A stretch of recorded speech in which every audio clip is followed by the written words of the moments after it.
siang Pak, selamat siang semuanya. Kami dari kelompok 3 ICT. Sebelumnya perkenalkan, saya Wisa Blaise Makpal. Saya Cleveland. Saya Hasna. Saya Farisal Rahman. Saya Andika Burhanuddin Rabbani. Saya Rabi Jatuh dari Dalam Suitno. Dalam kesempatan ini kami ingin mempresentasikan mengenai Shopee. Oke, yang pertama kita bahas dari company overview dulu. Shopee ini didirikan di tahun 2015 oleh Sync Group di Singapura.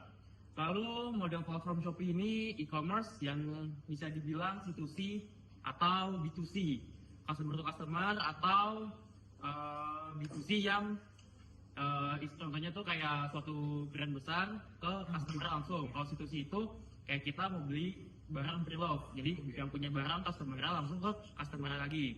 Jadi C2C tanpa melalui brand yang besar. Lalu Shopee ini sudah mulai ekspansi dunia ya, contohnya di Asia Tenggara, udah dari Taiwan juga, di Amerika Utara juga, atau dari Amerika Selatan udah mulai ada tuh, di Meksiko atau di bagian Brazil. Nah, terus Shopee ini punya berbagai fitur lagi, contohnya kayak Shopee Pay, Shopee Food, Shopee Express gitu lah. Nah, sekian dari company review, silakan dilanjut. Ya, elemen pertama dari Shopee itu ada value proposition. Jadi Shopee ini punya nilai utama baik buat pembeli dan juga penjual. Buat pembeli itu pengguna Shopee bisa menggunakan aplikasi Shopee dengan sangat amat mudah, aman, murah juga, terus bisa dipercaya. Nah, di dalam aplikasinya ini buat pembeli si Shopee ini nawarin kayak jual dari alat-alat rumah tangga, elektronik, dan juga kebutuhan-kebutuhan lainnya. Di Shopee itu semua sekarang udah. Nah, yang buat penjual itu Shopee juga ngebantu banget buat kembangin bisnis. Jangkauannya luas, sekarang logistiknya juga udah dibantu sama Shopee Express, dan juga pembayarannya sekarang menggunakan Shopee Pay. Ditambah lagi ada fitur promosi kayak flash sale, ada event kayak 11-11, 12-12, dan juga iklan toko. Jadi peluang penjual untuk menaikkan engagement tokonya itu bisa lebih tinggi. Jadi singkatnya, Shopee itu win-win solution buat pembeli dan juga penjual. Pembeli bisa belanja hemat dan juga seru, dan juga penjual bisa jualan mudah dengan untung yang banyak dari Shopee. Nah, selanjutnya kita ke elemen kedua, yaitu revenue model. Untuk revenue model dari Shopee, Shopee memiliki beberapa sumber pendapatan. Yang pertama adalah dari komisi dari penjual atau yang kita sebut seller fee. Jadi setiap transaksi yang berhasil, Shopee mengambil presentasi kecil sebagai keuntungan mereka. Jadi kayak seperti pajak dari mereka sendiri, mereka ambil dari yang brand tersebut yang menjual produk ke sellernya. Mereka ngambil keuntungan kecil untuk mendapatkan keuntungan. Terus yang kedua ada iklan berbayar. Dalam platform Shopee itu seperti yang kita tahu banyak iklan-iklan yang ads yang menampilkan di depan layar kita saat kita scroll atau apapun. Jadi banyak penjual yang membayar Shopee untuk agar produk mereka itu bisa ditampilkan ke home. Jadi banyak orang yang melihat. Nah, untuk yang selanjutnya ada Shopee juga menawarkan layanan keuangan digital seperti Shopee Pay dan Shopee Pay Later. Di mana dalam keuangan digital tersebut Shopee itu mengambil keuntungan seperti biaya ekstra. Jadi atau pajak seperti misalnya kita mengirim 50.000, Shopee akan menekan pajak sebesar 1.000 atau 2.000, jadi kita akan mengirim total 52.000 sebesar seperti itu. Nah, selanjutnya ada biaya logistik atau pengiriman, terutama dalam layanan Shopee Express mereka bisa mengambil keuntungan dalam hal biaya pengiriman seperti misalnya dari Jakarta ke Semarang itu sebesar 10.000, jadi mereka mendapatkan keuntungan dari situ juga bisa. Nah, kita ke key point selanjutnya, yaitu ada market opportunity. Di market opportunity sendiri untuk Shopee, itu sangat peluang Shopee untuk berkembang pesat, untuk meningkat semua omsetnya bisa naik, itu sangat besar. Terutama Shopee di kawasan Asia Tenggara, seperti yang kita ketahui, di kawasan Asia Tenggara itu sangat, pasar e-commerce itu lagi naik-naiknya ya, kayak pesaing-pesaing yang lain juga lagi naik, terutama di Asia itu banyak yang menciptakan pasar e-commerce sendiri. Nah, untuk di kawasan Asia Tenggara sendiri, Shopee itu sangat berkembang pesat, terutama di Indonesia, karena peminat orang yang belanja di e-commerce itu sangat besar di Indonesia, bahkan sampai ke kawasan Asia Tenggara sendiri pun. Nah, Jadi Shopee juga menawarkan seperti pembayaran digital seperti Shopee Pay Later. Dengan makin banyak orang yang menggunakan e-wallet di zaman sekarang itu, atau yang kita sebut sebagai metode cashless, itu membuat opportunity Shopee juga semakin banyak diminati, digunakan dalam berbagai kalangan. Semua faktor ini menjadikan peluang Shopee untuk terus berkembang dan bisa mengexpand opportunity mereka atau ke banyak sektor, bahkan bisa ke kawasan lain seperti Eropa dan lain-lain. Selanjutnya, poin keempat yaitu competitive environment. Shopee beroperasi dalam lingkungan kompetitif yang sangat ketat di kalangan pasar e-commerce di Indonesia, dengan pesaing utama seperti Lazada, Bukalapak, Tokopedia, dan Blibli, dan lain-lain. Shopee juga menonjol melalui strategi promosi agresif seperti flash sale, gratis ongkir, event besar-besaran seperti 10-10 untuk memperkuat citra mereknya. Shopee juga memiliki keunggulan dengan layanan ekspres untuk mempercepat pengiriman dan meningkatkan kepuasan pelanggan. Namun, Shopee juga punya tantangan besar seperti tekanan harga dari pemain baru dan meningkatkan biaya promosi serta tuntunan pengiriman cepat. Untuk mempertahankan posisinya, Shopee terus berinovasi melalui teknologi, memperkuat ekosistem pembayaran lewat Shopee Pay dan Shopee Later, serta membangun loyalitas penggunaan dengan program menarik seperti Shopee Coins dan Shopee Mall.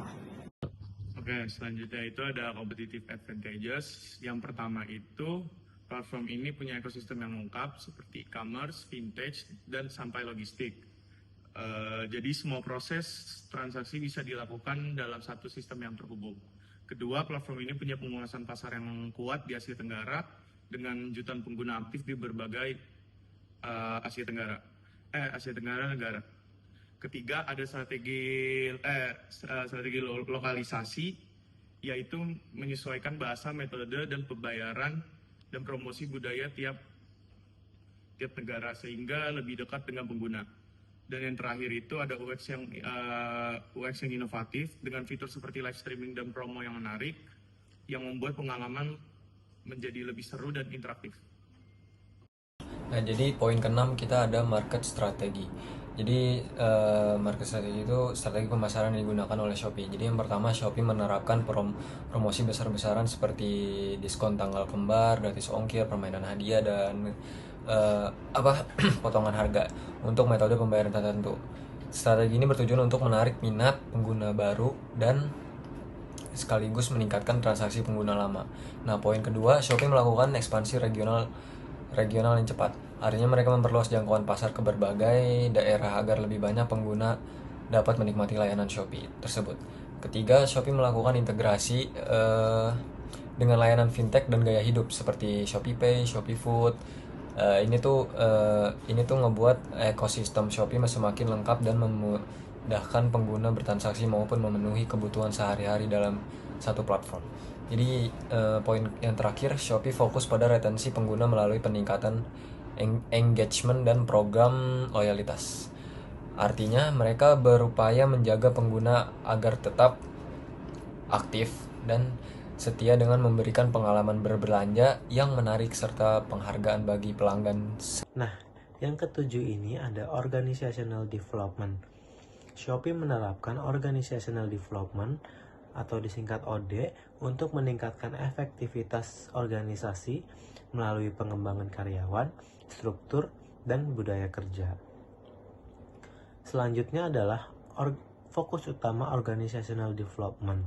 Yang pertama itu ada leadership and talent development seperti program Shopee Academy untuk melatih pemimpin internal di berbagai level. Yang kedua itu ada performance and succession management seperti pelatihan kinerja rutin dan identifikasi karyawan berpotensi tinggi. Yang ketiga itu ada learning and development seperti pelatihan teknis dan soft skill melalui platform pembelajaran internal. Yang keempat itu ada employee engagement, seperti survei kepuasan pelanggan, feedback, dan budaya kerja kolaboratif. Yang kelima itu ada organizational structure improvement, seperti penyesuaian struktur kerja dan job profiling agar lebih efisien. Yang selanjutnya adalah manfaat organizational development. Yang pertama itu untuk mengembangkan jiwa kepemimpinan dalam perusahaan. Yang kedua untuk meningkatkan motivasi dan kepuasan karyawan. Yang ketiga itu untuk mempercepat adaptasi dalam perubahan industri. Yang keempat itu untuk menjaga keberlanjutan organisasi melalui rencana suksesi. Selain manfaat, organizational development ini juga mempunyai tantangan nih, seperti adaptasi lintas negara, resistensi terhadap perubahan, dan yang terakhir untuk menjaga konsistensi evaluasi program. Selanjutnya, berikutnya akan membahas tentang manajemen tim. Dimulai dari Forrest Lee yang menjabat sebagai eksekutif, tugasnya itu membimbing atau menuntun Shopee ke arah mana dia akan berjalan, dan fokusnya ini dia di pengambil keputusan tertinggi dalam sebuah bisnis. Kayak kita tahu eksekutif memang paling tinggi kan. Terus yang kedua ini ada Chris Feng atau presiden. Nah, di sini dia tugasnya mengawasi operasional dan pengembangan bisnis Shopee. Jadi dia menentukan Shopee ini harus mengambil keputusan apa setelah persetujuan si Pak eksekutif tadi. Nah, fokusnya presiden ini dia adalah memperkuat posisi grup. Jadi dia fokusnya memperkuatin si Shopee ini di sektor-sektor negara yang ada di dunia yang sudah dikuasai oleh Shopee. Fokusnya di situ. Lalu yang ketiga itu ada Terence Peng sebagai Chief Operating Officer. Dia tugas utamanya mengelola profesional harian Shopee, termasuk logistik, customer service, dan efisiensi proses. Nah, yang keempat ini ada Chun Si Chow atau sebagai Chief Commercial Officer. Tugasnya ini dia lebih ke arah strategi komersial atau bisa dibilang marketing lah, buat brandingan Shopee ini gimana biar bisa dilirik lebih banyak oleh pengguna-pengguna yang ada di seluruh dunia gitu. Terus yang kelima ada David Chen atau Chief Producer Officer. Tugas utamanya itu memimpin pengembangan produk digital seperti aplikasi yang terbuka, penggunaan UI atau UX, dan fitur baru. Nah, berarti di sini dia fokusnya itu sebagai bisa dibilang orang yang lebih paham tentang teknologi dalam penggunaan e-commerce ini. Contohnya kan kayak tadi yang UI atau UX ya. Berarti kan itu bisa membuat pengguna atau konsumen Shopee itu bisa lebih puas atau bisa lebih kayak, wah Shopee ini ternyata canggih banget ya. Sudah kayak aplikasi yang udah bisa memenuhi kebutuhan kita. Fitur-fiturnya udah lengkap banget. Nah, gitu contohnya. Nah, sekarang kita sudah berada di akhir presentasi. Semua tadi adalah hal-hal yang sudah kita rangkum dan kita jadikan sebagai presentasi yang lengkap dan memperinci kepada Shopee. Sekian presentasi dari kami. Terima kasih.